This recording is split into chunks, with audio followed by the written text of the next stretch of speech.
Ralph, AZ, Will, River, nangungulila sa boses ni Big Brother. Muling nagbanding ang Big Four for the last time sa swimming pool.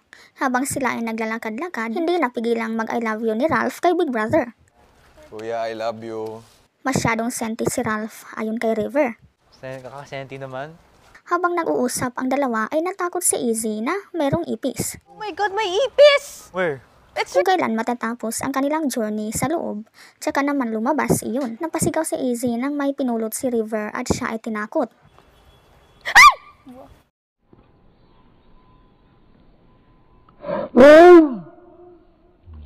Napabiro siya tuloy na kanyang tatadyakan ang kanyang kado. Tatadyakan kita. Kanila namang napag-usapan ang ex-housemates na sina Josh, Cyril, Dustin at Bianca. Namiss na ba nila ang mga dating kasamahan at kanila nang napag-usapan muli? Josh, Matatandaang sobrang malapit na magkaibigan nina River at Cyril, sina Ralph at Josh at sina Dustin at Bianca. Habang sila ay naglalakad-lakad, napalingon bigla si Ralph upang punahin ang malapagong na lakad ni AZ. bagal mo maglakad. Depensa ng dalaga.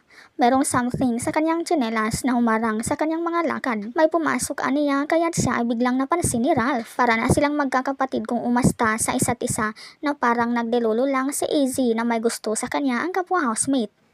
Excited na si Will na makita ang kanyang pamilya at umasang sila ay masaya na siya ay nakarating sa Big Four. Habang naglalakad-lakad, hinanap ni River ang ipis upang takutin si AZ. Ayon kay River, dahon lang ang kanyang nakita. Parang dahon yun. Hindi na makatulog ang housemate sa mga ganap sa big night.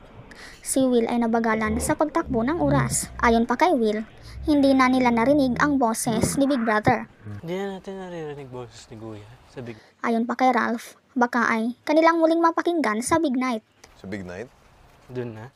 Sila ay labis na nangungulila sa kanya. Sino ba naman ang hindi? Nakasama nila si Big Brother sa loob ng 3 months. Ikaw, ano masasabi mo dito?